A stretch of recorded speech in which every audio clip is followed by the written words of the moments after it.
esta tercera sesión del eje de Historia, Filosofía, Teoría Política y Laicidad y anexas.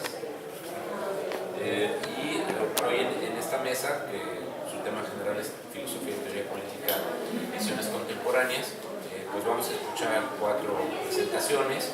Vamos a comenzar por la ponencia que nos ha preparado Isaac Uriel Riquelme Ramírez, que versa sobre Zygmunt Bauman y el debate político-social de la realidad actual. En promedio vamos a conceder entre 15 y 20 minutos, dependiendo de son 4 ponentes, entonces para tener un poco de margen para preguntas y respuestas, pero conforme se vaya desarrollando eso, de principio yo les marcaré cuando falten un par de minutos para que puedan preparar su cierre, y entonces vamos a iniciar entonces con la presentación de Isaac Uriel Riquelme sobre Zygmunt Bauman. Por favor. Pues buenas tardes a todos ustedes y gracias por acompañarnos en esta mesa. Como ya lo mencionó el doctor Alarcón, mi nombre es Isaac Riquelme, soy estudiante de quinto semestre de la UNAM de Ciencias Políticas. Voy a hablar de Zygmunt Bauman y el debate actual en político-social, aunque también podría llamar Zygmunt Bauman y el efecto líquido en la realidad actual. Zygmunt Bauman, sin duda alguna, que falleció a principios de este año, en el 9 de enero, fue uno de los sociólogos más activos de los últimos tiempos, principalmente en sus últimos 18 años de vida, de carrera. Murió prácticamente activo, publicaba un libro tras otro, era difícil de hecho darle un seguimiento continuo porque antes de que terminaras de leer un libro prácticamente ya estaba publicado el otro. En esta última etapa, Zygmunt Bauman maneja una menor abstracción y un mayor compromiso social por concientizar y por proponer, por hacer que la gente entrara en acción y no solamente en términos de la alta teoría, aunque desde luego recurre a ella, así como la filosofía política. No era partidario de una metodología propia ni de una técnica específica, porque de hecho vemos testimonios en sus trabajos, vemos que entra en temas que podríamos considerar más triviales, no tan académicos, pero él los llega a teorizar. Cae en lo positivo y en lo normativo, en lo que es y en lo que debe ser. Voy a hablar sobre modernidad, sobre globalización, sobre consumismo, sobre separación entre política y poder, y por último en el uso del miedo político en la actualidad, que es el tema que más se adecua a la temática de este congreso. Los 3 primeros creo que los puedo englobar para hacerlos un poco más cortos. A partir del siglo XIX, a finales del siglo XIX, era evidente que ya no se podía hablar de la localidad del Estado-Nación. Este tendría que buscar ampliar sus fronteras, tendría que crear vínculos externos, redes. La universalización de los derechos del hombre, junto con la racionalidad y la cientificidad, dieron las condiciones para transitar hacia la modernidad, desde luego desde aproximadamente el siglo XV, la cual tenía como fin el progreso y el desarrollo.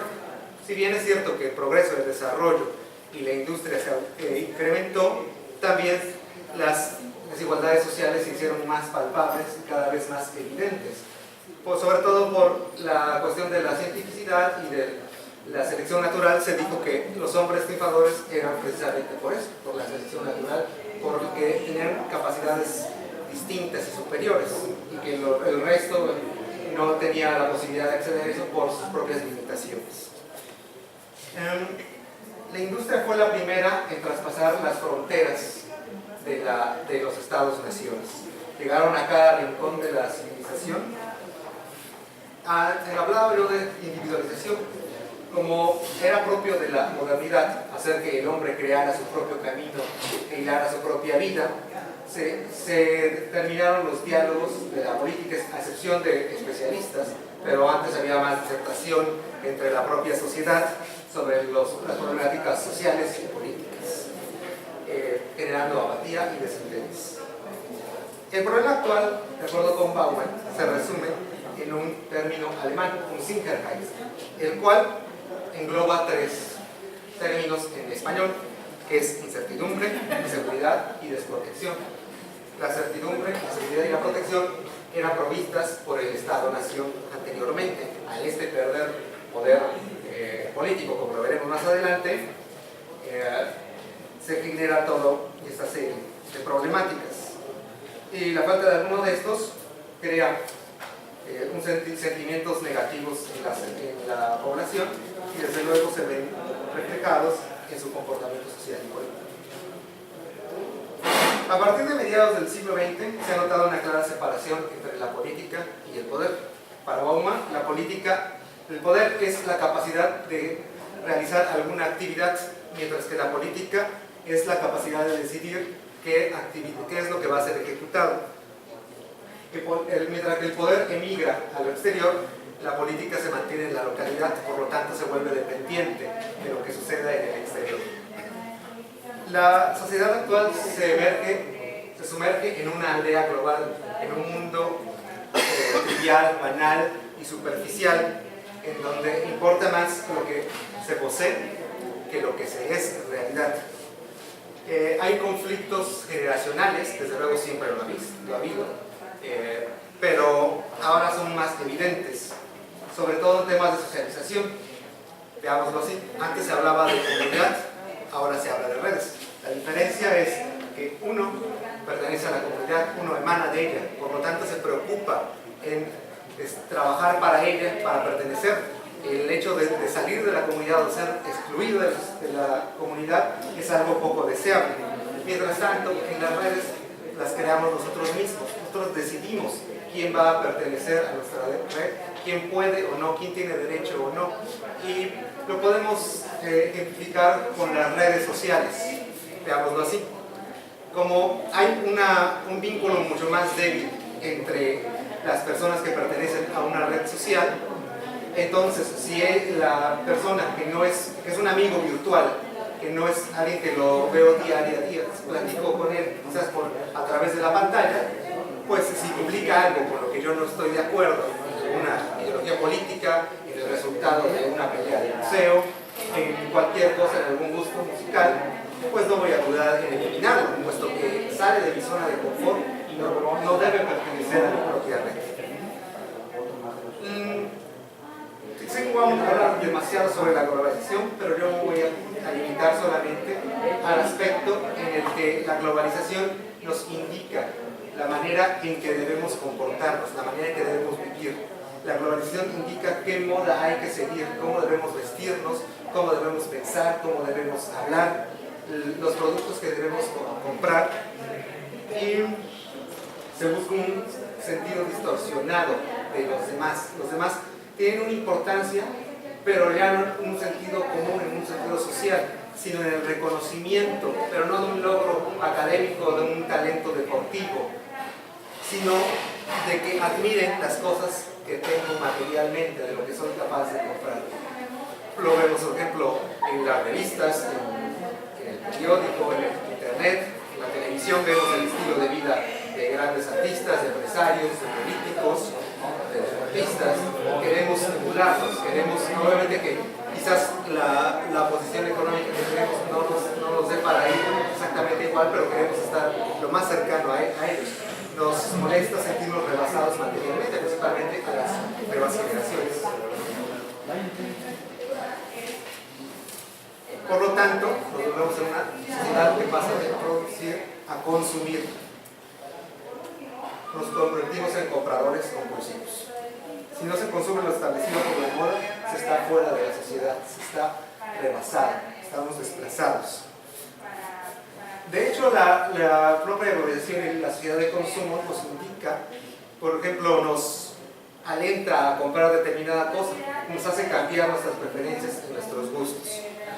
George Friesen lo ejemplifica muy bien en la macroelección de las sociedades, donde nos dice que, por ejemplo, la gente deja de consumir en la localidad, en restaurantes quizás sencillos en su habitación, por ir a consumir comida rápida, donde se ofrece un circo, donde se ofrecen personajes animados, viventes, otro tipo de entretenimiento, aunque la comida es realmente mediocre y mucho más cara de la que apreciaríamos anteriormente.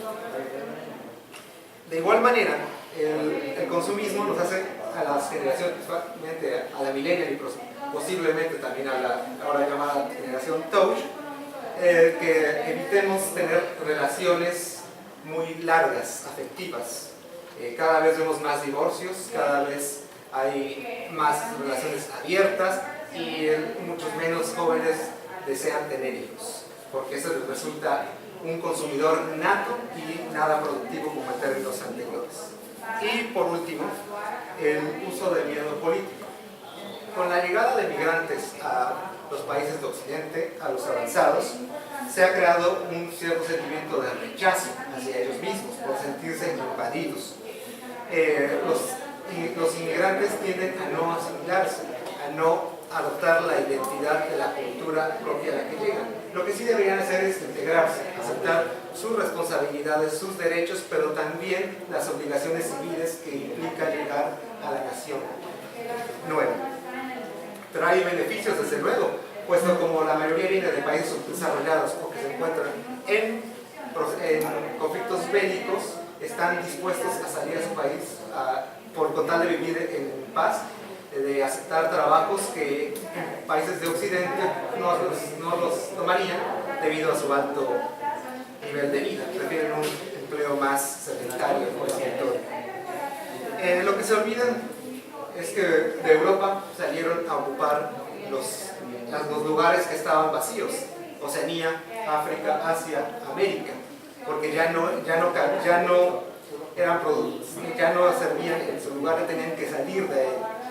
Y Estados Unidos se formó gracias a esas oleadas de migración. A pesar de que todas las sociedades son plurales, en todas existe un cierto grado de discriminación, y debido a la limitación del poder político, los gobernantes y los que aspiran al poder tienden a prometer lo imposible con tal de ganar votos, con tal de ganar adeptos. Surge un líder carismático, el cual a través de un discurso emite una idea, la cual busca crear una identificación con los receptores, y por lo general se busca un chivo expiatorio a quien culpar de las problemáticas que se están viviendo, y por lo tanto generar un sentimiento negativo que suele ser de miedo, de odio, de rechazo, de repugnación. Y se dice que si este chivo expiatorio sale, los tiempos de bonanza van a regresar. Esto lo dice muy bien Rob D. Riemann en su último libro para combatir esta era, de mayo de este año. Y también Bauman, en una de sus obras póstumas, Retrotopía, nos habla de la política de la memoria, del querer anhelar los ideales no logrados del pasado. Y pensémonos no tanto en términos políticos, siempre lo anterior, la música, la preferimos con la época con la que mejor nos sentíamos identificados, ya sea infancia, ya sea adolescencia, juventud o lo que sea, los programas de televisión igual. Y pues, con esto concluyo. Muchas gracias. Muchas gracias a Isaac por esta presentación muy puntual sobre las principales características del pensamiento de Zygmunt Bauman. Vamos a pasar para ir beneficiándonos un poquito de ganar tiempo y después, insisto, tratar de tener un espacio para la discusión con nuestros demás participantes y asistentes. Y tendríamos la participación, no sé si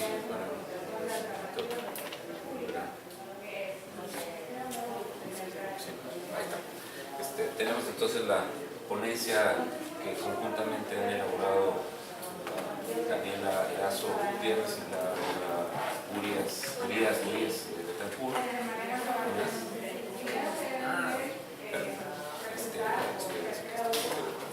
Porque la ponencia se llama porque es relevante pensar la democracia desde Marx, una crítica a la concepción liberal de John Rawls.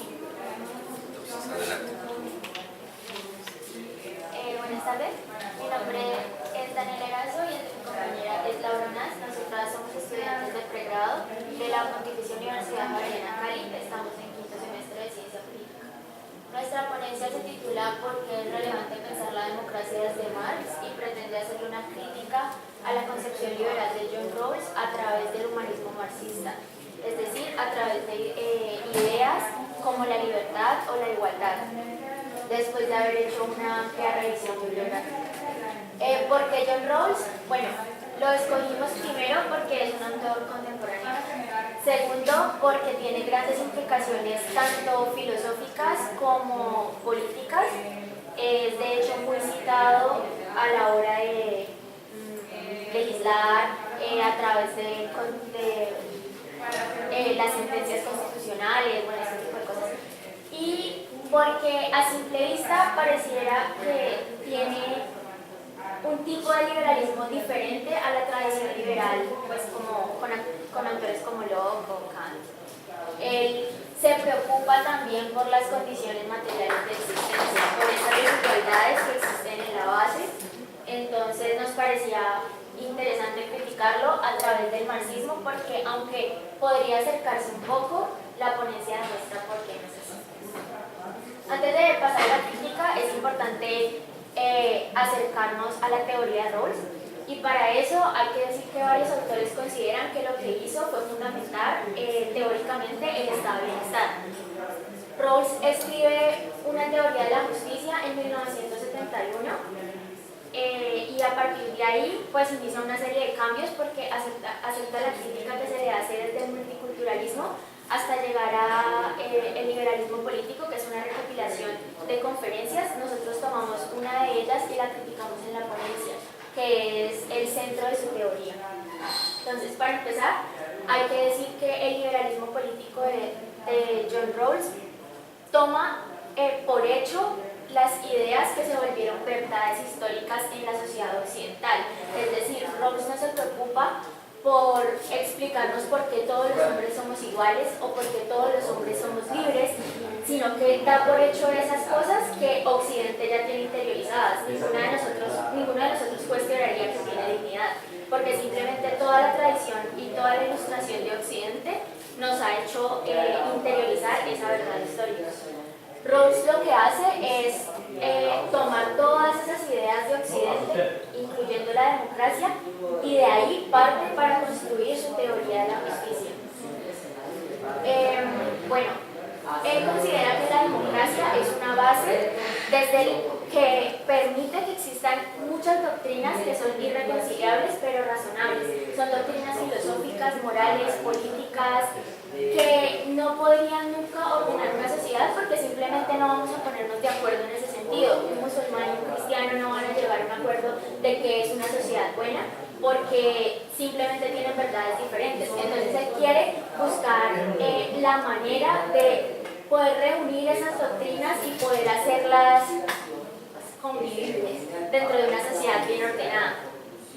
A partir de ahí aparece la idea de sociedad, que es un sistema de cooperación entre ciudadanos libres e iguales. Es muy importante tener esa idea de libertad e igualdad porque ahí aparecen los dos principios básicos de su teoría. El primero tiene que ver con la igualdad de las libertades. Todos los hombres tienen que tener garantizadas sus libertades básicas, la libertad política, la libertad civil, esas. Y el segundo es el principio de diferencia, que permite las desigualdades materiales siempre que quienes pues tengan más posibilidades, como más riqueza, puedan ayudar a quienes no a partir de herramientas como los impuestos. Y teniendo muy presente la base de las oportunidades iguales. Todos los hombres deben tener garantizado a través de un marco constitucional la igualdad de oportunidades pues, para poder acceder a ellas dentro de una sociedad bien ordenada. En ese sentido, Rawls propone una concepción política de justicia, que sería precisamente eso que permite reunir las doctrinas irreconciliables razonables. Es importante que sean razonables porque claramente el nazismo va en contra de todo lo que es aceptar la libertad de todos, la igualdad de todos, entonces tienen que ser razonables. Y esa concepción política de justicia debe ser independiente, es decir, no emana de ninguna de esas doctrinas irreconciliables, y de ello se asegura metodológicamente a través de lo que él llama posición original y velo de ignorancia. También opera esa concepción política de justicia a través de la cultura política pública, que es el metalenguaje. Hay que tener en cuenta que la filosofía de Rawls es muy pragmática. De hecho, muchos autores consideran que revivió la filosofía política después de haber sido considerada muerta por Richard Rorty. Entonces, toda su filosofía es tan pragmática que se vuelve un campo de un metalenguaje mediante el cual los ciudadanos van a poder debatir en el espacio público sin tener que entrar en esas doctrinas a las que nunca van a estar de acuerdo. Claramente, si un cristiano saca la Biblia y el musulmán saca el Corán, pues nunca vamos a llegar a ningún acuerdo de una sociedad bien ordenada, y ese metalenguaje que es hablar a través de la libertad de culto, el derecho a la libre expresión, son conceptos que cualquier ciudadano occidental va a entender y mediante los cuales podemos llegar a un acuerdo y una sociedad bien ordenada. Y por último, está la idea del ciudadano, que tiene dos dimensiones para Rawls: la dimensión moral y la dimensión racional. La dimensión moral es lo que permite que tengamos un sentido o una concepción del bien. Esa concepción del bien es esa doctrina irreconciliable. Cada quien es libre de ver qué es lo mejor en su vida, qué es lo bueno en su vida. Pero una sociedad nunca va a tener una concepción del bien total. Una sociedad, de hecho, es la diferencia con una comunidad por eso, porque la comunidad tiene un fin común, pero una sociedad para él eso pues, es imposible precisamente por las doctrinas irreconciliables. Y la dimensión racional es lo que le permite a los ciudadanos el sentido de la justicia, que no es porque sea bonita o porque sea buena, sino simplemente porque es lo mejor y es necesario para poder ordenar su sociedad. A través de eso, pues todos los ciudadanos aceptan esos principios de justicia, se garantiza en la estructura básica de la sociedad y se crea el consenso superpuesto de ciudadanos, que básicamente es lo que permite que esos dos principios que les mencioné hace rato se cumplan en una sociedad bien ordenada. Bueno, ahorita entremos en materia con respecto a la crítica que mi compañera y yo expusimos desde la óptica del análisis marxista a la filosofía rawlsiana. Entonces, pues para ello realizamos una revisión bibliográfica exhaustiva desde los textos más o menos de lo que se conoce como el joven Marx, es decir, su obra hasta más o menos la ideología alemana de 1845, y consideramos pues, que básicamente la crítica desde Marx a Rawls se constituye como una de carácter esencialista. Entonces, bueno, en primer lugar, como dijimos, Rawls pretende fundamentar el estado de bienestar. Entonces, pues, para eso ya introducimos el término. En primer lugar, el estado en Rawls funciona opera como una reivindicación del contractualismo, y eso se demuestra, por ejemplo, en su propuesta de la posición original. Sin embargo, en Marx, pues el Estado se constituye más como un aparato o un instrumento de dominación de clase que pretende legitimar y perpetuar la propiedad privada, que fundamenta la división de la sociedad de clases sociales. Entonces, el Estado funcionaría más como un instrumento o una imposición. Y ahora bien, con respecto al estado de bienestar, realmente ese bienestar o esa igualdad entre ciudadanos funciona solamente o se institucionaliza en la superestructura, más ignora pues, la decisión de la sociedad y de clases sociales.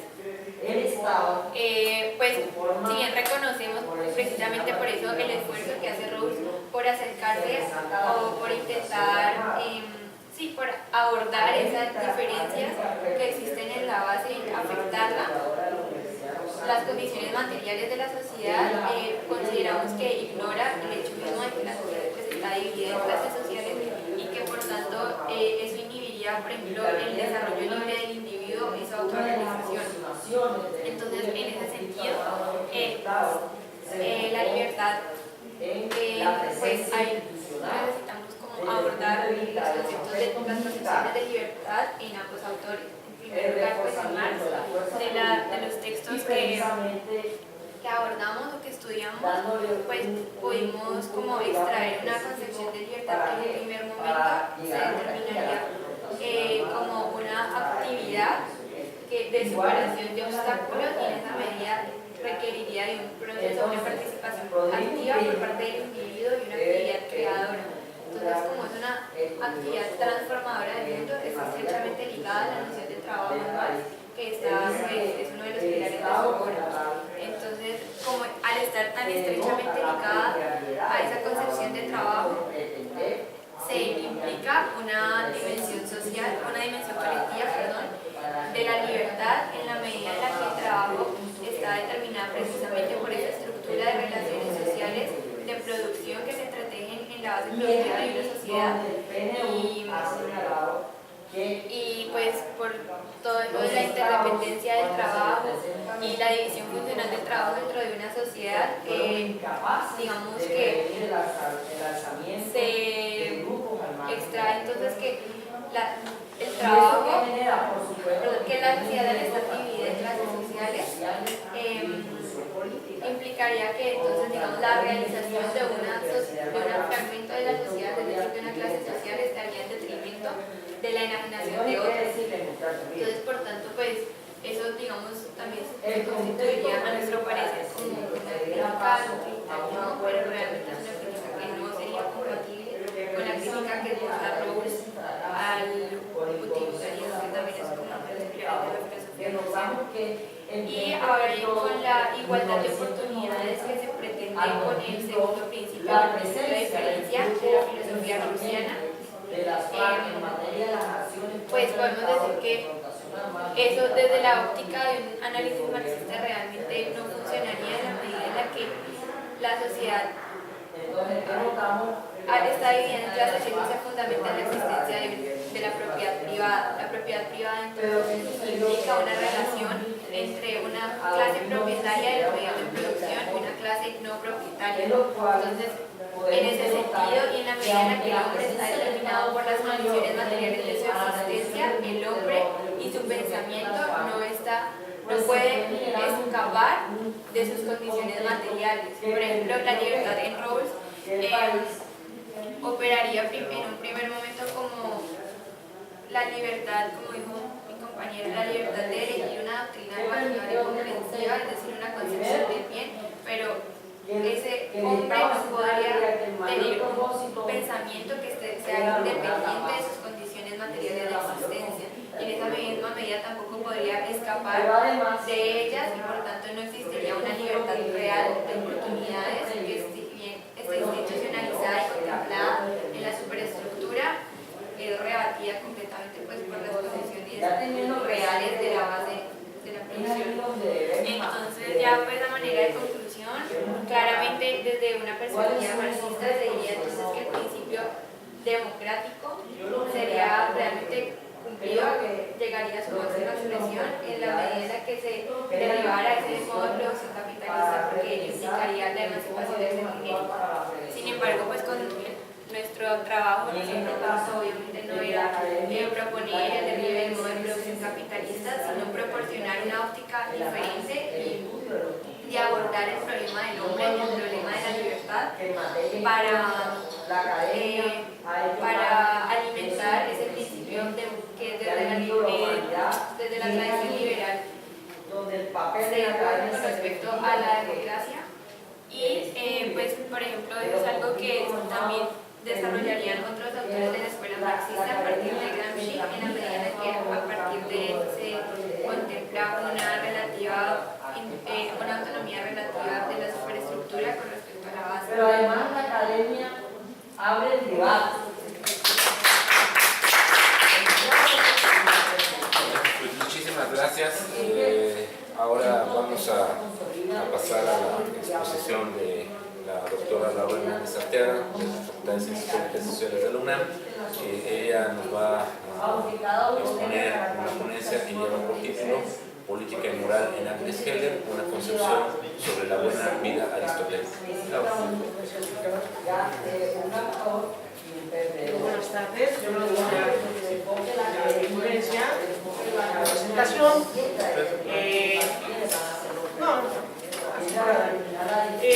Porque Agnes Heller es socióloga, filósofa, una politóloga, también está en los procesos de la teoría social.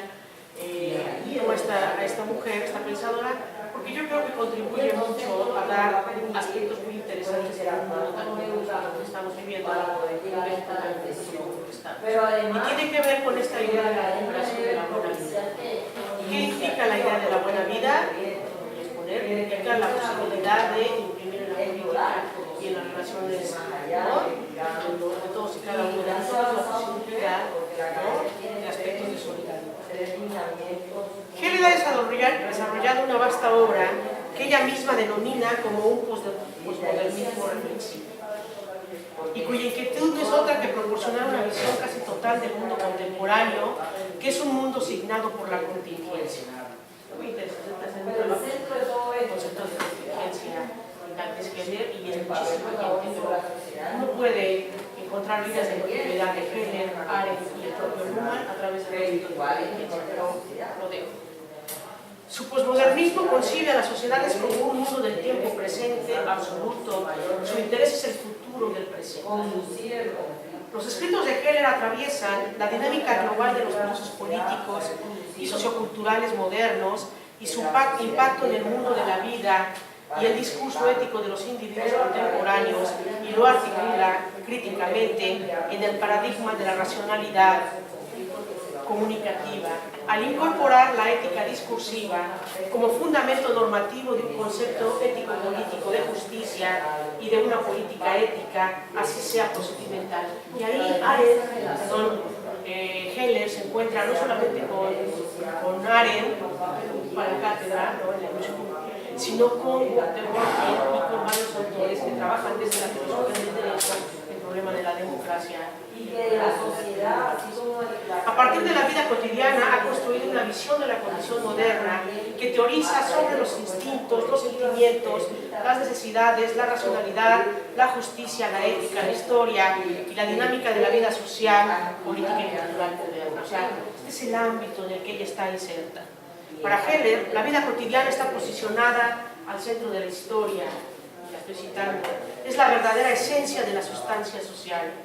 Con esta conceptualización resulta claro que se está frente a una perspectiva teórica que entrelaza los aspectos macro y micro para poder dar cuenta de la forma en que podemos construir una vida, ¿no?, comunitaria. Su vasta y prolífica obra es comparable en densidad a la de Habermas, heredero de la teoría crítica de la Escuela de Frankfurt. Por supuesto que más allá de la justicia hay una crítica muy sólida, ¿no?, al concepto de comunicación intersubjetiva habermasiana. De frente a la concepción sobre la modernidad habermasiana, Heller formula su teoría de la modernidad con la presunción de que hay una sinergia entre la ingobernable lógica del mercado, la ciencia y la democracia. Es una relación que ella establece muy interesante. Se asume como una pensadora moderna, está clara de que las transformaciones del mundo contemporáneo son también parte de ese despliegue de un proyecto ilustrado que se revisita permanentemente, tanto intelectiva como histórica y vivencial. Heller menciona que, a diferencia de los órdenes sociales premodernos que se basan en modelos de reciprocidad asimétrica, los modernos se basan en la reciprocidad simétrica. Esto lo retoma de Aristóteles. Considera que Aristóteles fue un agudo observador precisamente de la reciprocidad asimétrica. Con base en esta distinción entre la reciprocidad simétrica y asimétrica, ella construye su propia relación muy importante para defender la teoría liberal de la democracia. La presencia de buenas normas es uno de los aspectos que garantiza el mantenimiento de dos valores centrales en la modernidad, la vida y la libertad. Desde su perspectiva, tanto el buen juicio moral como la constitución de una ciudad buena y justa no pueden estar separados.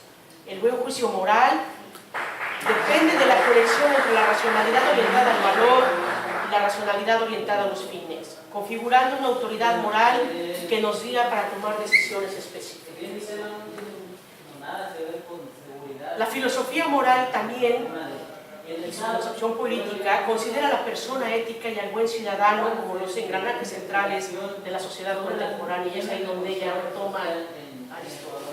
Aristóteles es una gran influencia, usualmente tiene un libro muy denso sobre su obra, sino está influenciada por ella como una solución muy importante para ver por qué en las sociedades contemporáneas podemos construir mejores regímenes políticos.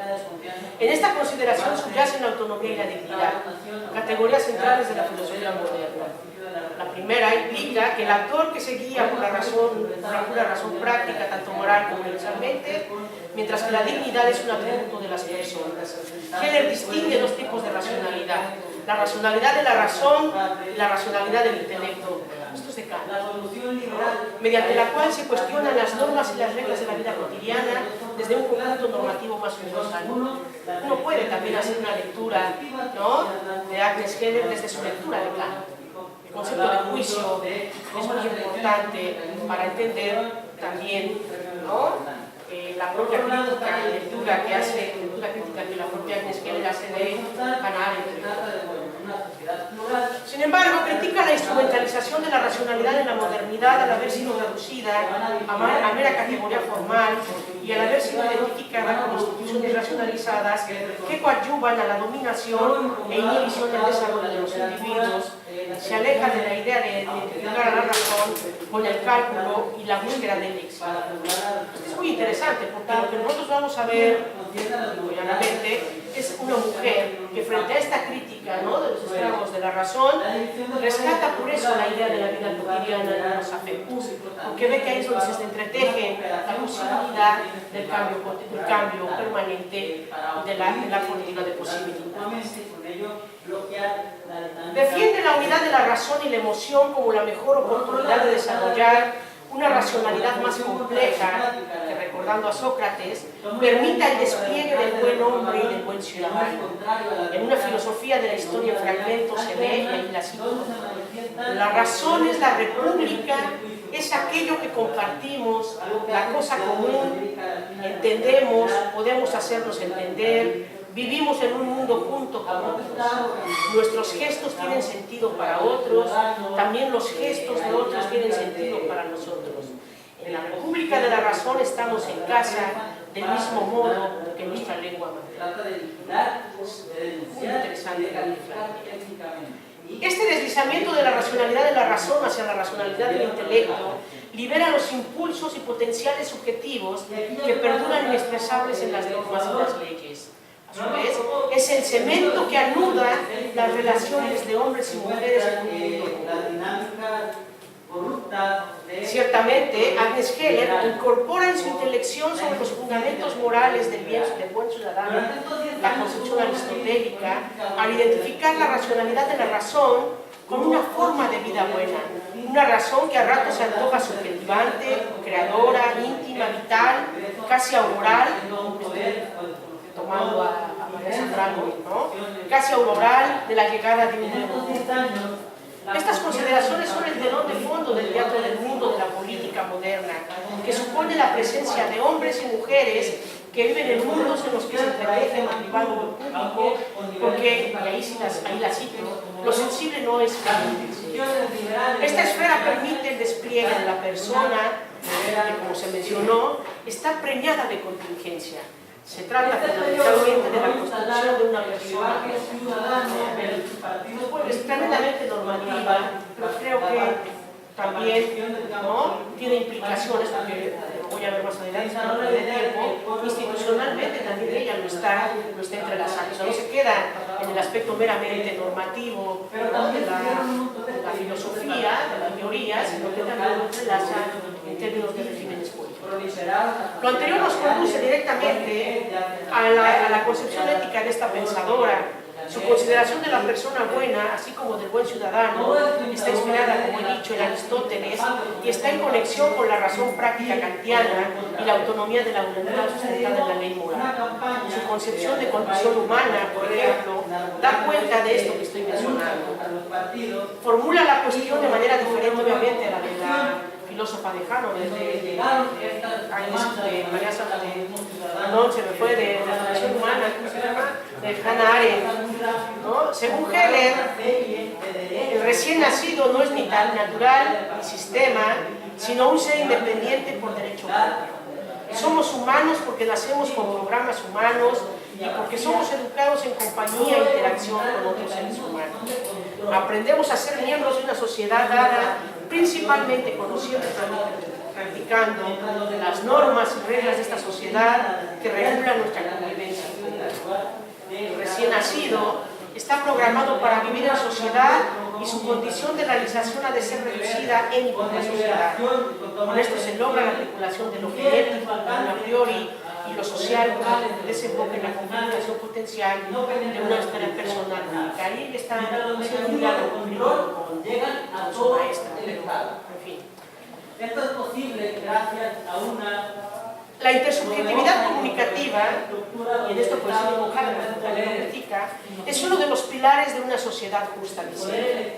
Más allá del libre consenso de todos al que apela la racionalidad comunicativa marciana, Hegel se expresa por un consenso de orden superior, cuyo fundamento es la racionalidad de la razón. Podemos alcanzar un consenso sobre algo en lo que discrepamos si ya estamos de acuerdo en algo más. Si no aceptamos como algo supuesto ningún valor sustantivo, como no susceptible de prueba, el consenso solo puede basarse en la formación de voluntad y por lo tanto la voluntad no será racional. Y vean ustedes, esa es la gran diferencia de la lectura que tiene Habermas de Kant y de la lectura que tiene Arendt de Kant.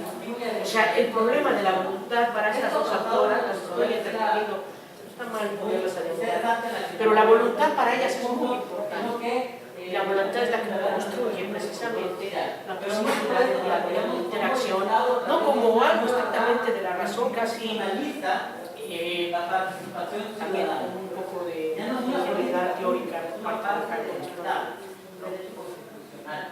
Aunando la distinción entre la racionalidad de la razón y la racionalidad del entendimiento y su entrelazamiento con el sensus communis, la vida cotidiana de los hombres en la historia, Hegel incorpora en su reflexión el concepto de voluntad, al igual que Arendt retoma de San Agustín. La voluntad conecta su problematización con la autonomía, la libertad y con la construcción de la persona buena y su carácter contingente en una clara proyección a un futuro que en sí mismo es considerado como presente. Hannah Arendt consideraba que la voluntad era el órgano del futuro. Para Hegel, tiene que ver con la configuración moral de la persona y la adopción de una actitud auténtica. O sea, Arendt lanza la cosa al futuro y Hegel, ¿no?, al presente, pero también con miras al futuro. Hay una distinción fundamental. En esta concepción nuevamente se nota el influjo del estabilidad, de tal manera que la voluntad como una elección existencial y una actitud de autenticidad, ¿no?, son, en palabras de Agnes Keller, personajes que le permiten asumir, y aquí la cito, una posición agonística contra algunas otras configuraciones de personajes que ponen en escena el drama de inhumar la razón práctica, la moral, la responsabilidad, la autoría moral, sin dar un centavo por su resurrección. O sea, pongamos al frente, señores, en estas sociedades, ¿no?, donde está privando mucho la violencia, ¿no?, todos los problemas de los valores.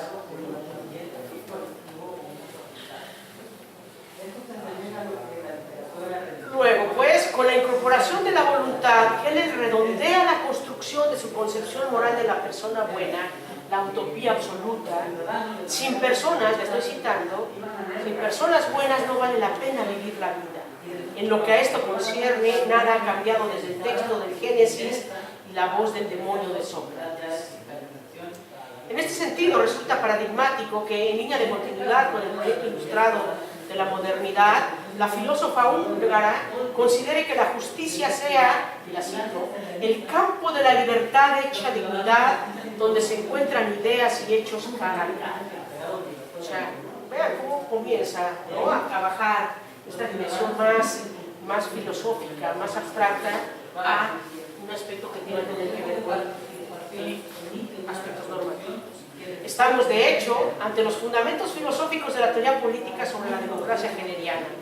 Un fundamento normativo de la libertad y de la vida buena que tiene como eje de el concepto ético-político de justicia reinterpretado en el contexto de filosofía de la historia. Para ella, hay un vínculo estrecho y problemático entre liberalismo y democracia, por un lado, y la relación entre ética, moralidad y derecho, por el otro. Esta relación teórica problemática la desarrolla en su libro Más allá de la justicia. En este libro se observa la relevancia que para esta autora tiene la ética del discurso en la configuración de la justicia. Adopta la ética discursiva habermasiana como un principio fundamental de universalización, porque le permite ser un referente para su fundamento normativo básico de un concepto ético-político y completo de justicia. Su concepción ético-política supone que haya normas sociales y leyes políticas de orden general y particular que regulan la convivencia de los hombres en sociedad. En este horizonte de convivencia no hay una homogeneización social como una confrontación cuya realización debe ser facilitada por las normas políticas que sean establecidas. El derecho, ¿no?, a las minorías. O sea, una norma tiene que defender la libertad, y defender la libertad implica que si yo deseo tener relaciones con una persona del mismo sexo, tiene que ser respetada esa decisión. Si yo deseo adoptar, con toda la discusión que está, ¿no?, ahorita en el tintero de la política mexicana y que se va a actualizar de frente a las campañas. La libertad y la buena persona son los conceptos básicos de la concepción ético-política hegeliana. Un medio para su realización es la comunicación y la observancia general de las leyes. Para que el discurso sea el único procedimiento deseable en una sociedad justa, debe generalizarse la regla de oro de una sociedad, a saber, la reciprocidad simétrica. Principio mediante el cual las normas y reglas deberían aplicarse a todos los integrantes del grupo social. Los presupuestos sobre la justicia que se han mencionado son pilares para la garantía de una vida buena y una buena persona que se desarrollan en los espacios de la vida cotidiana como en el ejercicio del espacio público político. Al mismo tiempo, el discurso es el fundamento procedimental de esa esfera democrática. No es fortuito, como se expone a continuación, que para Heller la persona buena esté más allá de la justicia. La concepción, repito, ético-política de la justicia proporciona a la vida buena una garantía y una protección moral. Su concepción de la vida buena y de los elementos que la integran tienen una referencia en la idea socrática de que es mejor sufrir justicia que cometerla. Al mismo tiempo, considera que la rectitud es un atributo de las buenas personas y de la vida buena. Un segundo atributo es, y ahí la cito, el desarrollo de los dotes en talentos y la práctica de estos talentos y la profundidad emocional en los vínculos personales. Que quienes trabajan las emociones tengan un referente fundamentalista. Repito la afirmación hegeliana. La vida buena está más allá de la justicia y para concretarla es necesario que haya personas directas. La promesa de un concepto ético-político de justicia se mantiene como un ofrecimiento de la Ilustración. Para actualizarlo y concretarlo en el día a día es menester romper una lanza a favor de la persona honrada. Vean ustedes, es una mujer, ¿no? Y perdón que lo diga de esta manera. Si ustedes hacen una lectura de la postura ético-política que tienen las autoras, estoy pensando en Zambrano, en este caso en Hegel, Arendt, pueden buscar más, ¿no?, desde Foucault también, implican un tipo de afirmaciones de esta naturaleza. Con estos presupuestos filosóficos en el ámbito propiamente político, debe concretarse una forma de gobierno que sea la garantía para el desarrollo de la persona buena y el buen ciudadano, que concilie las virtudes de la democracia con las libertades del liberalismo, la libertad y la igualdad, valores sustantivos tanto de uno como de otro. Al mismo tiempo, la conformación de leyes y normas que regulen institucionalmente las acciones de los políticos y de los gobernantes. Nuestra filósofa húngara está clara de las contradicciones y riesgos en los que están insertos estos valores en la vida cotidiana de los pueblos. En el póndulo de la modernidad se han escenificado regímenes totalitarios que contravienen esos valores. A ella le tocó vivir los estragos de los totalitarismos. Cierro. En la concepción ético-política de Heller, la moralidad tiene un fundamento ontológico por encima del derecho y la ética. Se entiende que para ella la democracia sea la forma de gobierno que posibilite el respeto de la libertad y la buena persona en sus distintos ámbitos de socialización. La vida cotidiana y la pluralidad de formas de vida que están presentes en el mundo actual. Constituye una voz que se alza por el respeto a la diversidad y a la pluralidad, por el respeto a la persona, a la libertad y con la promesa de que en el futuro, que ya es presente, los recién nacidos vean concretados el augurio de un mundo mejor en los distintos ámbitos de desarrollo de sus comunidades étnicas. Un mundo de vida en el que los modernos estamos imbricados con las infinitas posibilidades de un futuro que posibilita el carácter contingente de la historia.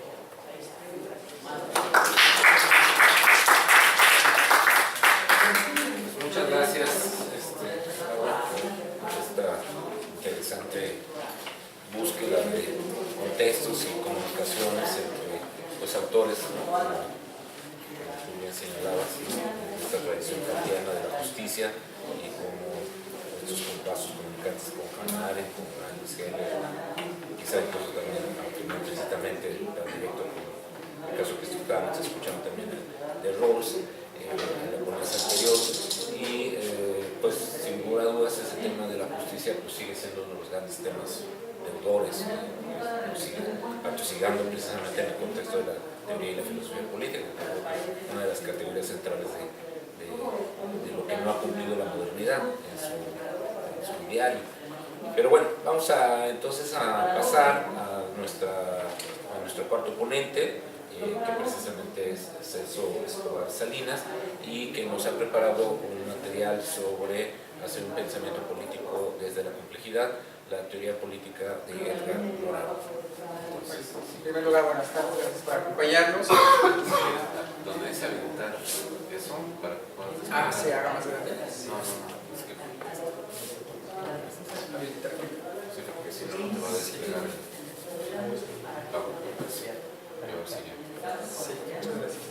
Sí, bueno, en efecto, me llama mucho la atención escuchar las anteriores ponencias y encuentro puntos de convergencia, porque vale la pena señalar que estos autores son contemporáneos y los temas que abordan, las soluciones que abordan los mismos son en este mismo sentido convergentes. Es el caso de Bauman, que converge, como lo vamos a ver nosotros, con los postulados de la teoría política que nos presenta, por supuesto, Morin. Y también no es importante no conocer a la autora Agnes Heller, que nos presenta, que sin duda también hacia ese pensamiento de ética va el profesor Morin. Muy bien, ¿sí está grabado, por favor?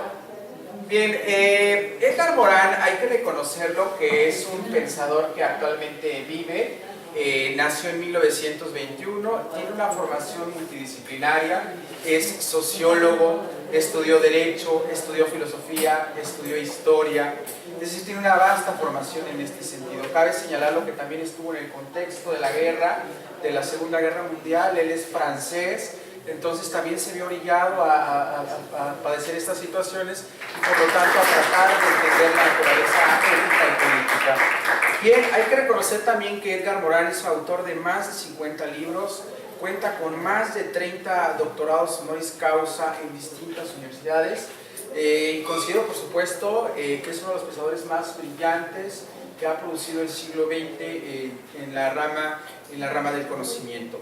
Este autor comienza a escribir, su producción comienza a partir de la década de los 50 con un cambio de paradigma muy importante en la época, que es la introducción de la teoría de sistemas, la teoría de la cibernética, donde se trata de combatir el positivismo, se trata de decir, no, el conocimiento no debe de estar aislado, las ciencias no deben de estar desarticuladas, y él entra al debate teórico por allá de 1960 aproximadamente, donde comienza a escribir de manera muy sucinta, muy todavía primigenia, su teoría que va a ser la del pensamiento complejo, porque vale señalar que su obra principal donde traduce esto del pensamiento complejo va a ser hasta 1990 que la va a escribir, pero no obstante ya comenzaba él a suscribirse en esta situación de la teoría de sistemas, aunque él dice, no, yo estoy en otro aspecto más que es pensamiento complejo. Incluso cabe señalar que esto del pensamiento complejo aplica en la realidad actual de manera tal que en distintas instituciones se está introduciendo el paradigma denominado ciencias de la complejidad.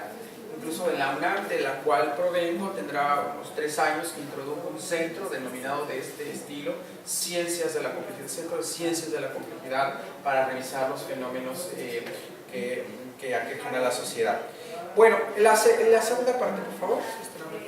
La segunda parte de esta exposición versa precisamente a encontrar cuáles son los principales elementos para identificar nosotros en qué consiste el pensamiento complejo.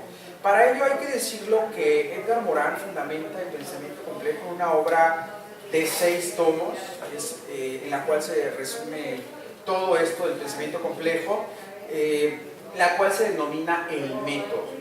Por ejemplo, tenemos nosotros de manera concreta en el tomo 1 la naturaleza de la naturaleza, en el tomo 2 la vida de la vida, el conocimiento del conocimiento, las ideas, la humanidad de la humanidad y finalmente el tomo 6 de la ética, donde ahí ya sin duda alguna está convergiendo con el pensamiento de Heller.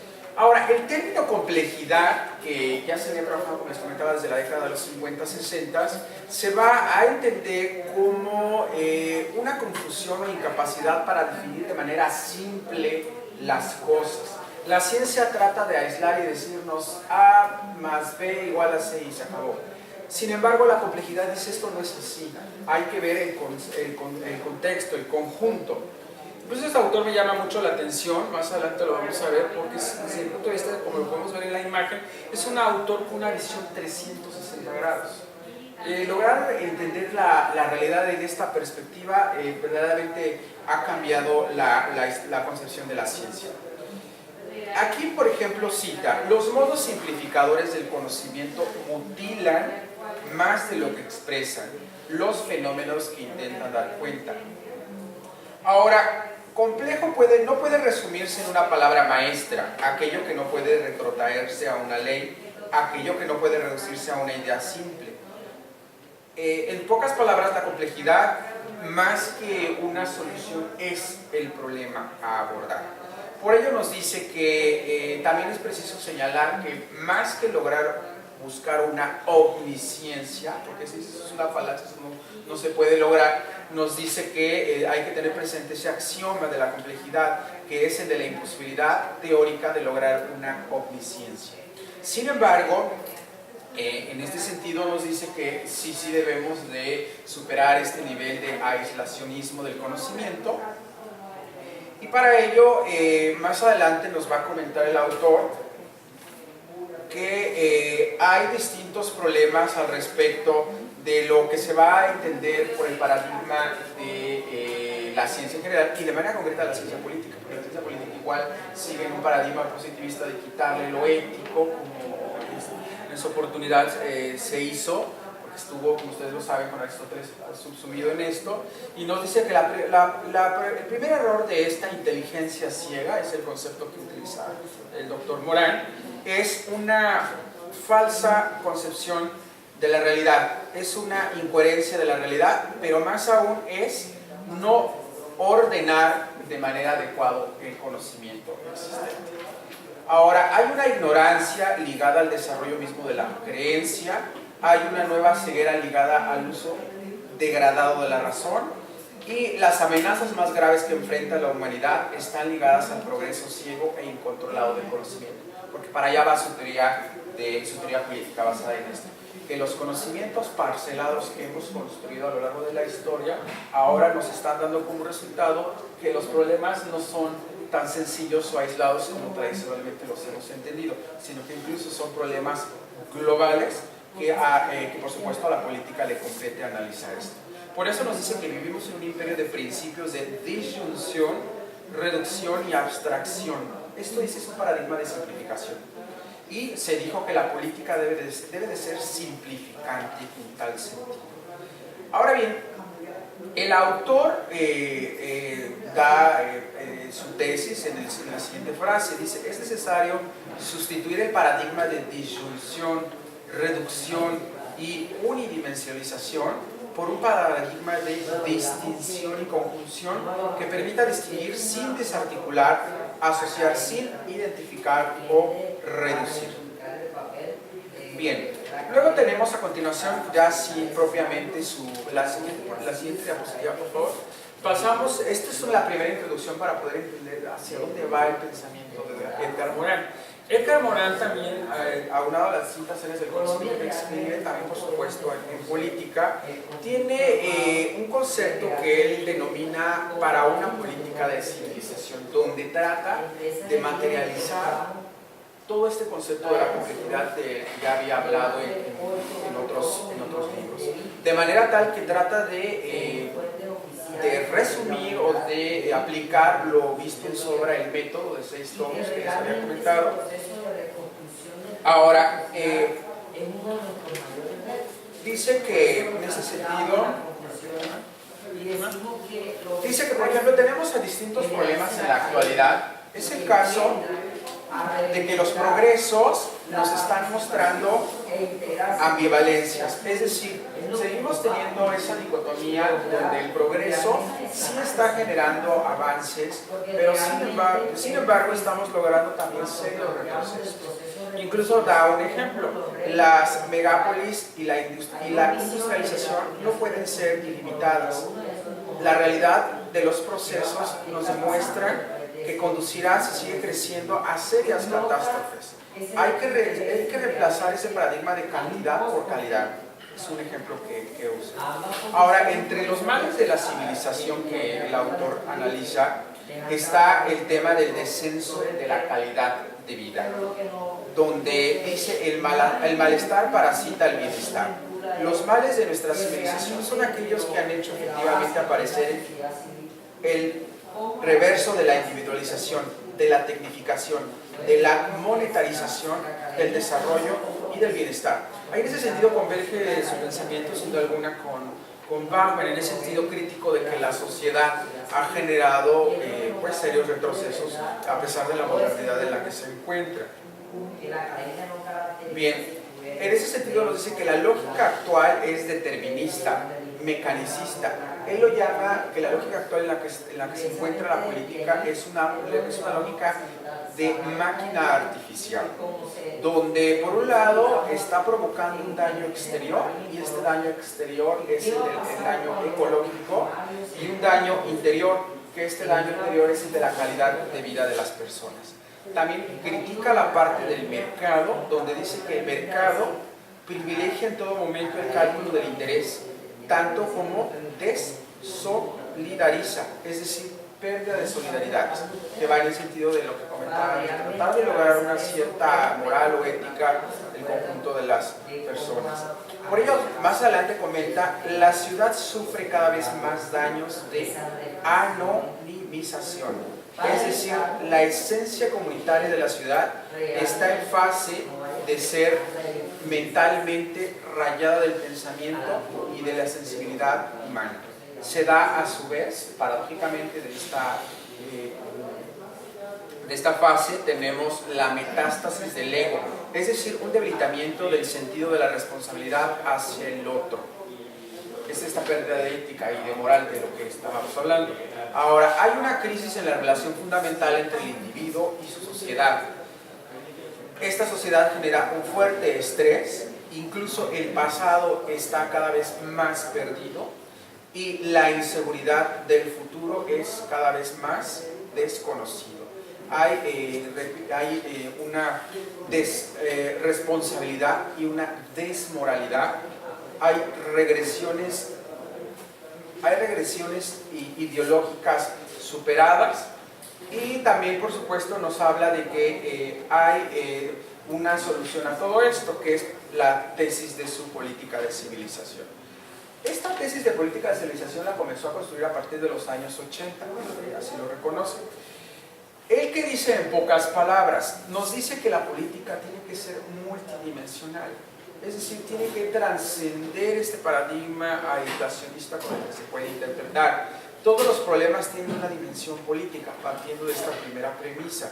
Ahora, es necesario, a través de esta política de la civilización, buscar un objetivo que debe de ser común a todos los estados, que es el de suprimir la barbarie de las relaciones humanas, la explotación del hombre por el hombre, lo arbitrario de los poderes, el egocentrismo, el etnocentrismo, la crueldad y la incomprensión. En pocas palabras, él se pronuncia por una fuerte empresa de solidarización de la sociedad. Aquí buscar más que una comunidad, fraternidad, pero a su vez libertad.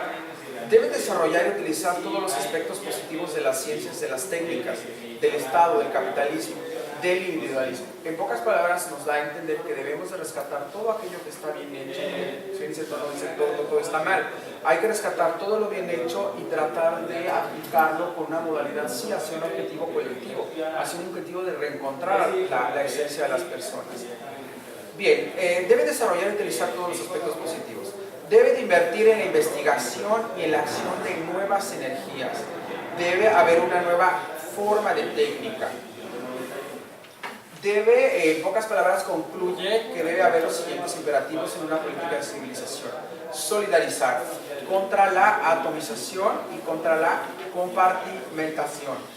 Número 2, regenerar contra la anonimización. Esa palabra así como que les da estos conceptos. Número 3, convivencializar, es decir, contra la degradación de la calidad de vida. Y finalmente el punto 4, moralizar, contra la irresponsabilidad y el egocentrismo.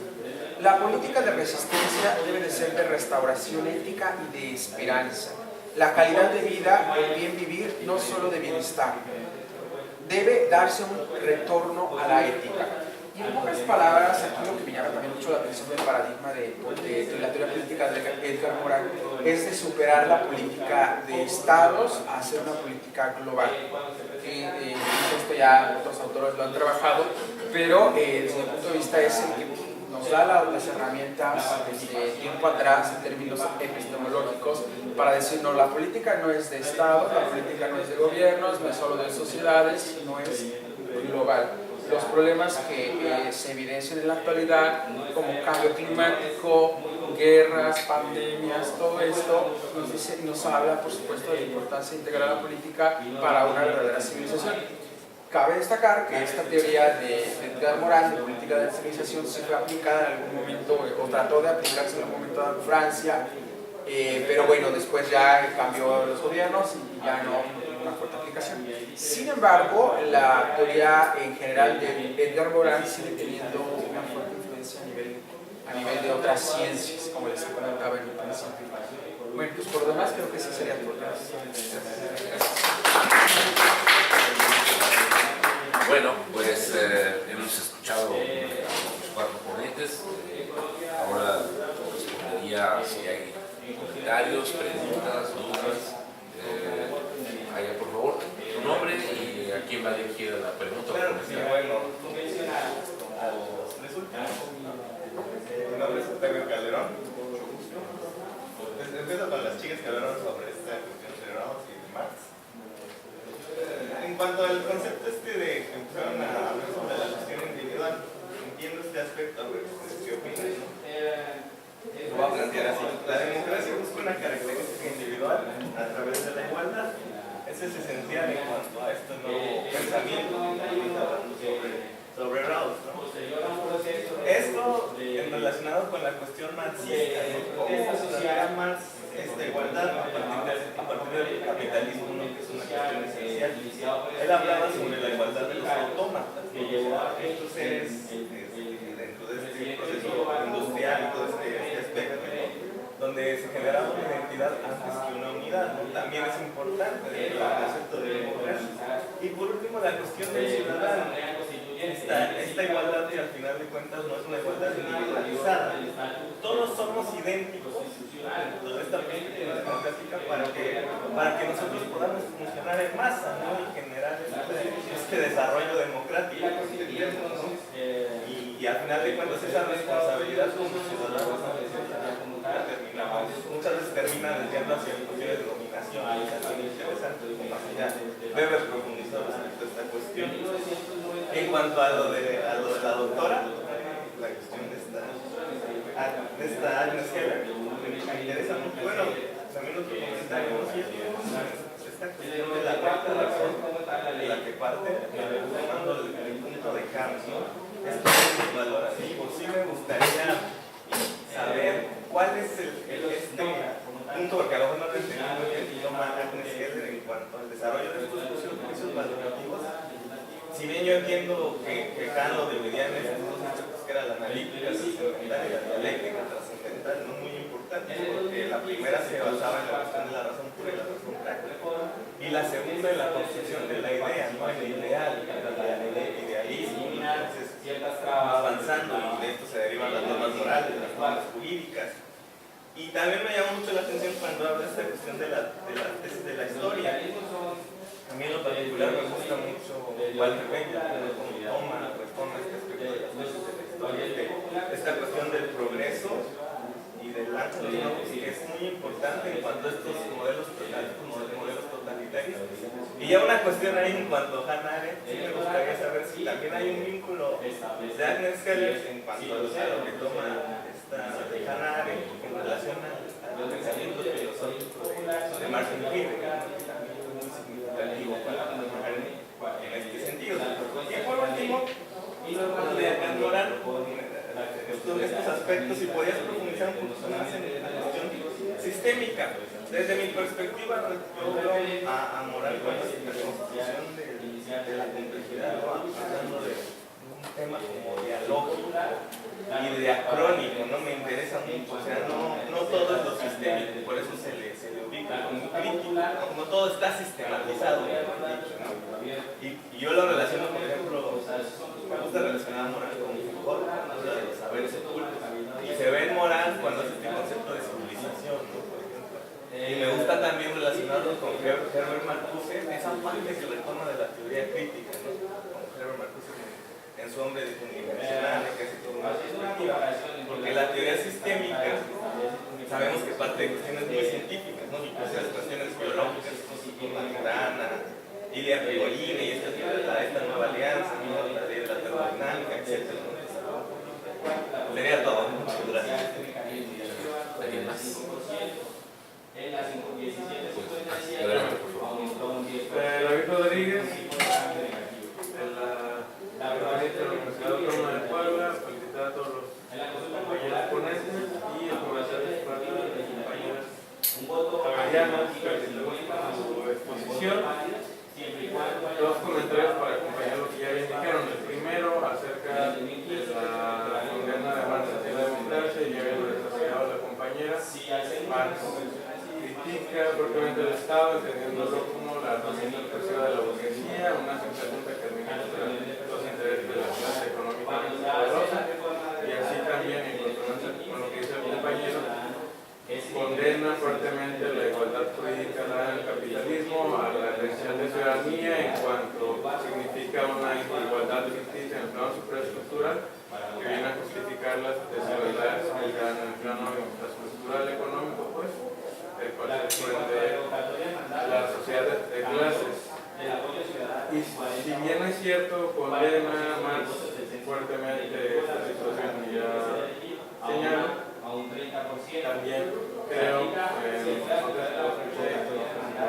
desarrollaron, tiene una propuesta de conocimiento que tengo acerca de la idea de democracia, que tendría que ver más con una democracia participativa, si lo vemos así, pero una democracia liberal o formal, que es la que le está criticando, que está inspirada por el hecho de la Comuna de París, y Marx ahí básicamente está diciendo la democracia debería de regirse bajo dos principios. El primero es de la revocación de mandato, y el segundo, una suerte, si podemos decir, de principios o referéndum, es decir, de mecanismos que tengan como hilo conductor la presencia de los hombres o de los individuos en la toma de decisiones políticas, que no sean ya expropiados de esa potestad política que tienen en el sistema capitalista a través de esta ficción de la ciudadanía y del voto, y que en todo momento, bajo estos mecanismos, participan en política.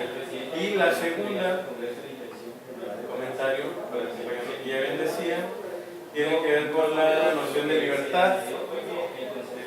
Efectivamente no puede haber libertad en un sistema capitalista en cuanto el hombre se encuentra enajenado, pero no solo económicamente, no solo se le expropia el producto de su trabajo de forma de valor que viene a rellenar los bolsillos del capitalista, sino también el mismo proceso productivo es ya una enajenación del individuo, un extrañamiento en la actividad productiva del trabajo, que como bien decía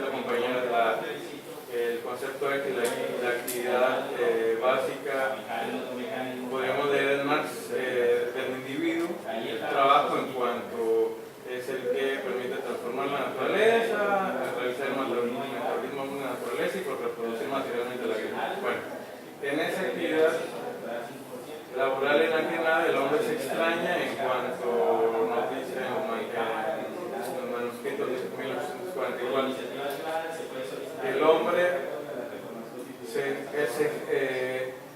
El hombre dentro de la fábrica está fuera de sí y solo fuera de la fábrica se encuentra a sí mismo. Somos unos autómatas que reproducimos una serie de pasos preestablecidos en nuestros trabajos que nos impiden imbuir toda nuestra inventiva, creatividad y originalidad, que al final de cuentas es lo que nos hace ser seres humanos. Que en todo momento nos autodeterminemos y que más en la actividad básica de la existencia, que es la reproducción material, es decir, el trabajo, el metabolismo de la naturaleza. Bueno, entonces, bajo esa idea es importante rescatar el término que él hace entre libertad y necesidad. Es decir, el imperio de la necesidad, digamos en el capitalismo, subsume a la libertad. Somos necesitados en cuanto a los medios de los medios de producción, que hacemos nuestra fuerza de trabajo y nos alienamos en estos dos sentidos. Y entonces, aunque ya no lo llega a resolver Karl Marx, pero tener en cuenta el tándem libertad-necesidad en cuanto se logra la primacía de la libertad, que subsume a la necesidad humana y por tanto el pleno desarrollo de los individuos, ¿no? Que celebra la vida, una sociedad sin clases, sin medios de producción y bueno, ya el pronóstico que realiza y otras demás. Bueno, para dar un poquito de tiempo, bueno, que el orden pregunta, no sé si todo el mundo, a pesar de que ahorita no recibiste alguna acción concreta en Bauman, no sé si quieres hacer algún comentario o alguna relación. Dos puntos que te voy a mencionar. Que hacen una distinción en los 80 y los 90, varias ocasiones entre sociólogos, antropólogos, politólogos, filósofos, sobre si habíamos transitado a la posmodernidad o permanecíamos en la modernidad. Muchos decían que no, que ya teníamos que hablar de posmodernidad. Bauman, junto con otros como Ulrich Beck, como Alain Touraine, como el propio Castoriadis, decían que no, que en modernidad Bauman hace la distinción entre la modernidad sólida y la modernidad líquida. La sólida era donde todo permanecía firme, se podía plantear un proyecto de vida y se procuraba seguirlo paso a paso hasta alcanzarlo. Si uno conseguía un empleo, lo mantenía de por vida. Mientras tanto, en la modernidad, en su etapa fluida, todo es incierto, todo pasa demasiado rápido. La propiedad de los líquidos es esta. Si nosotros ponemos un líquido en algún recipiente, va a tomar la forma de dicho molde. Si lo dejamos en una corriente, va a fluir de manera muy rápida. Esa es la fluidez, la capacidad de cambio y de adaptación. Y por la otra, es en lo último que recibe el miedo político.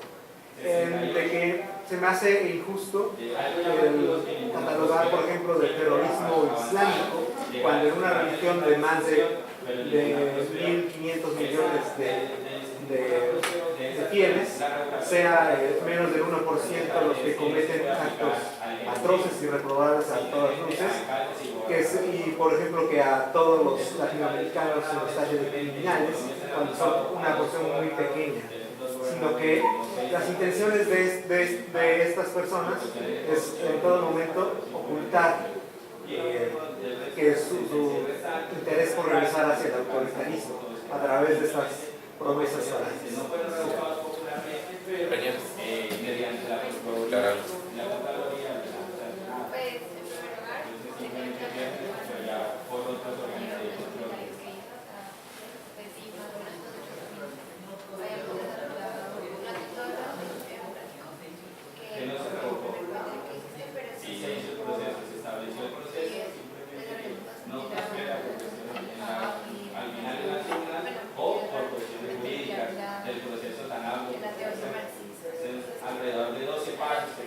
La reducción, Fue un comentario.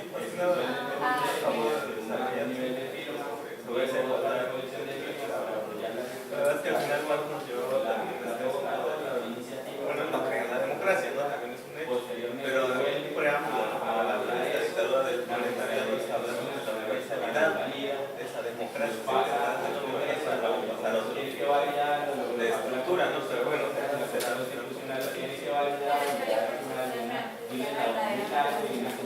al final de cuentas, sabemos que una teoría muy complejo, ¿no? Y yo, de lo particular, creo que mis obras son más allá del capitalismo,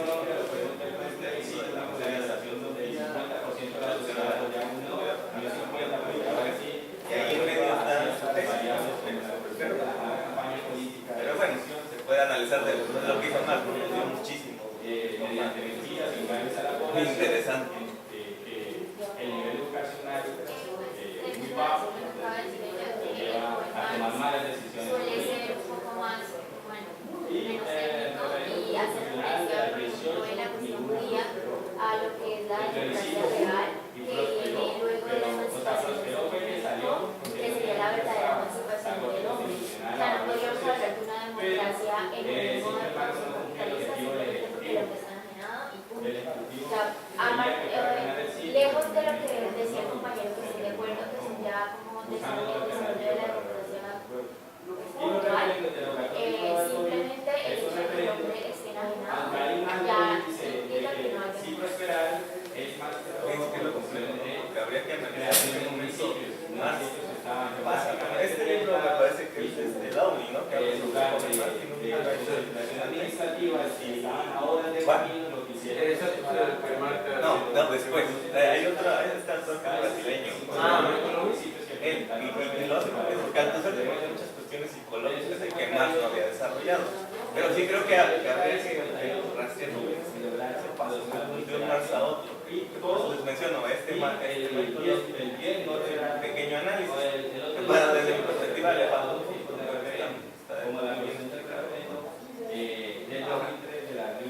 primero, antes de contestar sobre la distinción de las razones, me parece muy interesante. Voy a hablar sobre el trabajo sobre Marx. Yo creo que es interesante seguir esa línea, pero yo me quedaría con Marx, o sea, como sugerencia. Porque si yo pongo a dialogar a Marx y a Rawls, son indialogables. Digo, a menos que ustedes encuentren una línea, ¿no?, en los que los pongan a dialogar, porque si no lo ponen en una cancha a boxear sin guantes, ¿no? O sea, y creo que es importante que retomen efectivamente los textos previos a la ideología alemana, porque ya el quiebre es la ideología alemana, donde hay es más materialista y donde ya no tiene razón de ser la democracia. Y entonces en el texto sobre el joven Hegel viene una parte donde él señala qué entiende por la democracia, ¿no? Entonces, sería interesante, digo, si les interesa, sigan abordando por ahí, pero hasta que lo amarren bien y hagan esa contribución a la teoría de la democracia de Marx, pues ya se avientan y hacen, le dan bofetadas a John Rawls, que lo que quiere es imprimir esta meta social a la pero está bien, es interesante.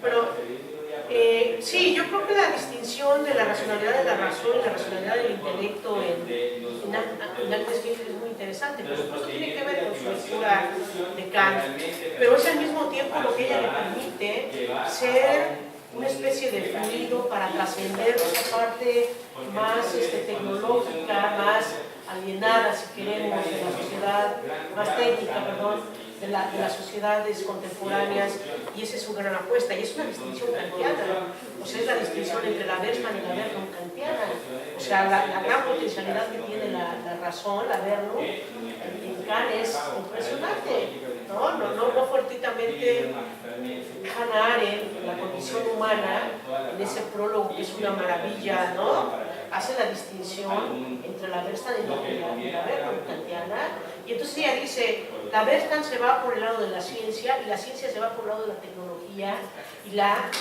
Vernun se va por el lado, ¿no?, más de la posibilidad de trascender. Y es muy interesante lo que estás planteando, porque exactamente, o sea, yo creo que sí hay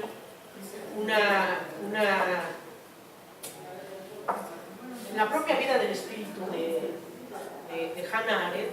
Hannah Arendt hace una crítica atroz a su maestro y mis compañeros sentimentales, ¿no?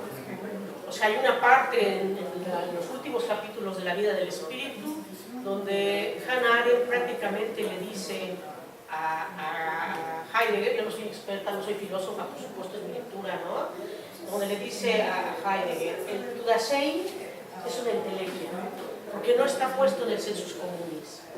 O sea, filósofos que se pusieron en la Torre de Babel y que no tomaron como referencia que el conocimiento es producto, ¿no?, de la reflexión, y que por muy filosófico, por muy abstracto que sea, deviene de la experiencia. Eso es finalmente lo que está diciendo. Repito, no vaya a herir susceptibilidades de filósofos que sí han leído a Heidegger, ¿no? Entonces, dice que va a validar la posición del alcalde, no la va a validar. Sí, sin duda, en efecto, es necesario profundizar más sobre esta relación del pensamiento complejo con la situación de la teoría general de sistemas. Si bien es cierto que esta última de las general de sistemas es anterior, incluso le sirve de, podemos decir, de base a lo que va a ser el pensamiento complejo, van a seguir, por supuesto, dos caminos diferentes. Incluso el pensamiento complejo va a ser muy crítico en este sentido. Incluso la parte 2 de este libro, la introducción al pensamiento complejo, va en ese sentido, a reconocer los aportes que sí nos da la teoría general de sistemas para la comprensión de la realidad, pero también, por supuesto, a decir lo que está mal, ¿no? Como desde una situación teórica, como la inoperatividad de sus postulados, etc. Si hay una relación que inspira el pensamiento complejo, pero que a su vez, ¿verdad?, lo va a criticar en su comunidad, que es para su antecedente. Y de manera tal que, bueno, sabemos nosotros que estas dos posturas van a seguir, incluso hasta la actualidad, siguen dos situaciones distintas. Yo creo que podemos encontrar mucho más temas, más desarrollo de la teoría de sistemas en la política que en la complejidad aplicada en el aspecto político. Es decir, sí ha habido más desarrollo en esta otra área y no tanto en la perspectiva de la complejidad.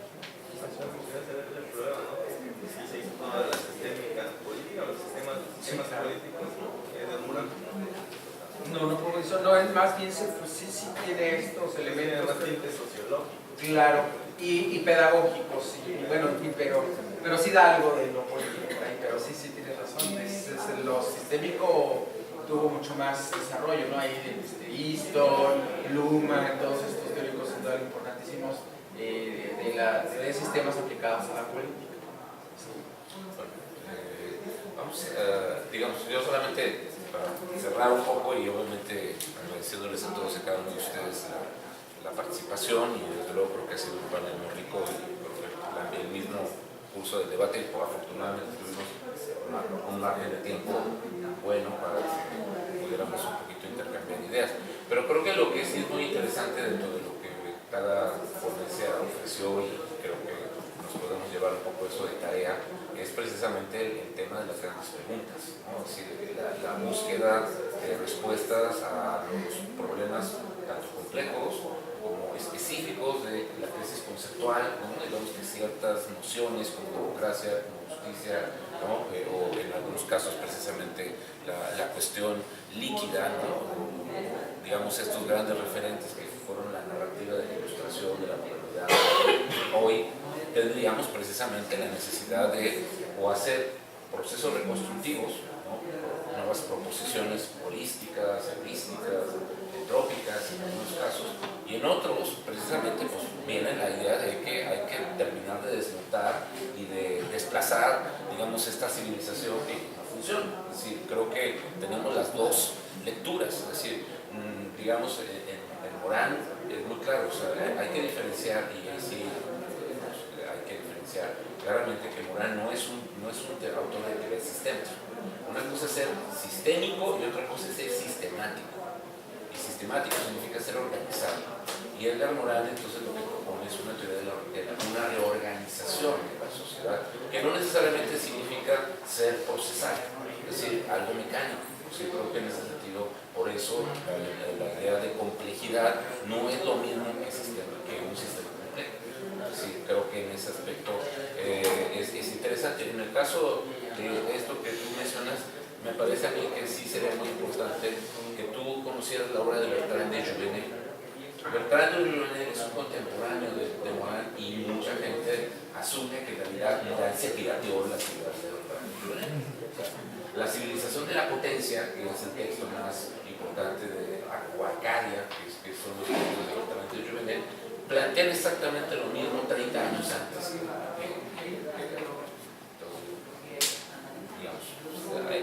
te paso un tip, valdría mucho la pena que hicieras ese cotejo, porque además es un contemporáneo francés también de y evidentemente es uno de los precursores en Francia también de la ecología política, ¿no? André Gorz y muchos de los que vendrán después en el ecologismo o el ecopacifismo, ¿no? Le deben mucho a Bertrand de Jouvenel, ¿no? Y este autor, André Gorz, también me parecía un autor que dentro de la tradición marxista del ecopacifismo pues, también podría ser un elemento interesante para poder discutir en ese tema, ¿no? Creo que el tema, insisto, es muy interesante. Yo también creo que lo que nos expuso muy puntualmente Laura con respecto a Agnes Heller, desde luego, en ese momento, me parece a mí que la discusión central sobre lo que nos deja de ver la justicia como un gran concepto rector de la modernidad e incluso de la antigüedad, ¿no? Porque creo que es uno de los pocos conceptos, igual que la democracia, que ha transcurrido para bien o para mal en todas las grandes teorías. Creo que es uno de los grandes rectores que están siempre presentes en cualquier teoría política que hayamos realizado, en cualquier filosofía política.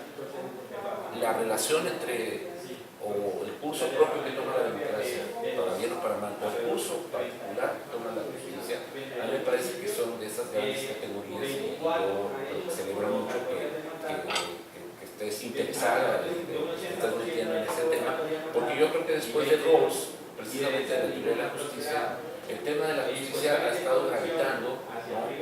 Todo lo que hizo Gargarella, que es ese estado de arte de las teorías de la justicia después de Rawls, pero curiosamente se interrumpió esa discusión. Y ahora todas las teorías de justicia que han salido después de, digamos, de cuando hizo el corte de Gargarella, me parece a mí que salieron propuestas muy nuevas, por ejemplo, a Cepone, o incluso todavía cosas que no se están viendo en McIntyre, Barry. Entonces, creo que ahí lo que sería muy interesante es ver cómo Agnes Heller, de todos modos, creo que puede ser un punto de convergencia, no solamente con la discusión particular, con un clásico, ¿no? Como que acaba de cerrar. Exacto, ¿no? Y yo creo que ese es un elemento muy interesante que incluso es una característica muy importante, porque salvo Iris Murdoch, ¿no? Iris Murdoch es la única otra que a mí se me viene a la cabeza que haya hecho un tratado sistemático sobre justicia. Iris Murdoch. Entonces, Iris Murdoch tiene un tratado sobre la justicia, y entonces eso también es muy interesante, porque entonces también se puede ir pensando cómo hay una perspectiva feminista, ¿no? de la justicia, sin que necesariamente sea una teoría antimodernista o contrailustrada, ¿no? Lo que ven los sociólogos que no ven los politólogos. Exactamente, ¿no? Entonces yo creo que esa es la cuestión de que el hecho de que tú le estés tratando de jalar de ese hilito y sacar un poco a este concepto de justicia y de insertarlo como justicia política, me parece a mí que son las dimensiones que creo que el trabajo te puede ir generando, desde luego con este primer acercamiento que acaba de hacer, pero poder ya ahora sí, como dices tú, poner un poco a jugar a otros interlocutores con los cuales ella también establece un debate contemporáneo, incluso más allá del propio texto, más allá de la justicia, ¿no? Entonces creo que colocar esos vasos comunicantes de género en el contexto en que ella construye su propuesta, me parece a mí que puede ser también muy interesante, ¿no? Y desde luego el tema de Marx, pues desde luego, ¿no? Pues Marx ahorita todo el mundo lo vuelve a rescatar, ahora sobre todo con el 150 aniversario, con la edición del Capital, pues me parece que es relevante, ¿no? Debe ser vez y cada generación hemos hecho saldos y cortes de caja con Marx, ¿no? Y yo creo que es muy válido que ustedes particularmente, que son una generación más joven, pues tratan de afrontar si Marx tiene o no respuestas específicamente sobre estos temas, ¿no? Como la crisis de la democracia o la insuficiencia de las instituciones políticas contemporáneas. Y yo creo que en ese sentido también me parece muy interesante la manera en que, desde luego, la experiencia de la democracia traducida para la experiencia latinoamericana, pues no solamente aquí en este país, en buena parte del continente, pues efectivamente la democracia representativa pues presenta elementos muy significativos de insuficiencia y al mismo tiempo también nos obliga a replantear la idea de qué pasa con entonces dónde está el sujeto revolucionario. Es decir, ok, se puede criticar, digamos, el estilo de la civilización capitalista, pero el problema es quién es ahora ese sujeto revolucionario. O sea, ante la carencia de un proletariado, ¿no? ¿Quién encarna ahora eso? Los indígenas, las mujeres, la sociedad civil en abstracto, ¿no? No sé, por mucho que tengamos culturas capuchanas o algo. Bueno, pues el principal problema que tenemos, que en otros momentos fueron los estudiantes en los años 60, ¿no? Es decir, el tema hoy sería ese, es decir, a dónde colocamos la discusión del sujeto revolucionario que, o por un lado, desmonte la democracia y al mismo tiempo proponga y reconstruya otro tipo de civilización, otro tipo de organización que precisamente presuponga la recuperación, ¿no? La desenajenación de los individuos, y entonces ese sería un reto muy importante desde el punto de vista de lo que dejó pendiente el propio Marx en muchas de sus elaboraciones. Como bien decía Laura, pues el problema es que Marx abandona el tema de la democracia después de la crítica de la filosofía del Estado en Hegel, ¿no? Y como todo el mundo especula precisamente con el tema del capital, en el famoso tomo tercero, toda la sección que se suponía que iba a dedicar, ahora sí, pasar del análisis de la parte económica a empezar a construir una explicación de la dinámica de las clases, la dinámica de las instituciones, el Estado, ¿no? Y todos los elementos que iban entonces a explicar que lo que piensan los autores derivacionistas, por ejemplo, que lo que realmente Marx iba a hacer en el tomo tercero del Capital, si así como el capital es la categoría matriz desde el punto de vista de la vida económica, el poder es lo que busca acumular el individuo, ¿no? Con el valor de uso y el valor de cambio que se puede hacer en política. Y la lucha de clases es una lucha por el poder, por acumular o por ejercer el poder. Entonces, por ahí precisamente toda esa discusión de muchos de los autores que a lo largo del tiempo han discutido sobre si Marx tenía realmente una teoría política propia, o sea, si logró construir no una crítica a la economía política, sino también una crítica a la política, ¿no? Y entonces esa discusión que, por ejemplo, John Maguire y muchos de estos autores, John Maguire, que sería una lectura que yo les recomendaría, la teoría marxista de la política, que es un texto de los años 80, pues es el que quizá más se acerca a ofrecernos una idea de qué pudo haber sido esa teoría política de Marx, basada precisamente no en la economía, sino en una discusión específica de la discusión de las instituciones políticas de su tiempo. Entonces, me parece a mí que dentro de estos juegos, me permití, precisamente, supone que también tenía que ser yo comentarista, entonces, pues bueno, tratado, digamos, de todo lo posible. Desde luego, en el caso de Bauman, me parece a mí también muy interesante cómo efectivamente estas categorías, precisamente, entonces, obligan a un replanteamiento, ¿no? De todo el discurso, de todo el lenguaje que hemos utilizado hasta ahora, y que finalmente pues tenemos ese carácter efímero, ese carácter poco condensado de lo que las grandes teorías dejaron de hacer desde hace un buen tiempo, que precisamente creo que lo que aquí hemos visto con estas visiones contemporáneas que cada uno de ustedes ha ofrecido, me parece a mí que eso es lo que marca buena parte de los retos, ¿no? De aquellos que quieren reconstruir, aquellos que quieren digamos, cambiar, otros que de alguna manera quieren, digamos, por lo menos tener una explicación coyuntural, momentánea o de forma muy particular, pero que de alguna manera entonces sí nos va marcando la necesidad de que la política la tenemos que revisar con los lentes que podamos, con los lentes o con los temáticos con los que nosotros tenemos disponibles, pero al mismo tiempo también procurar, digamos, ir contemporaneizando con los retos y las necesidades que precisamente esa misma sociedad nos está marcando, porque está exigiendo soluciones concretas para los problemas concretos. Entonces creo que en ese sentido simplemente felicitarles por el esfuerzo de haber preparado estos materiales. Desde luego creo que nos ha dado una discusión muy rica, muy interesante, que se queda como siempre con muchas inquietudes en el tintero. Y desde luego, pues en todo caso, mañana seguimos con el eje, acá con 2 mesas adicionales, ojalá que tengan la oportunidad de venir por aquí para continuar con las 2 mesas que continúan con este eje y la que queda todavía para el día sábado.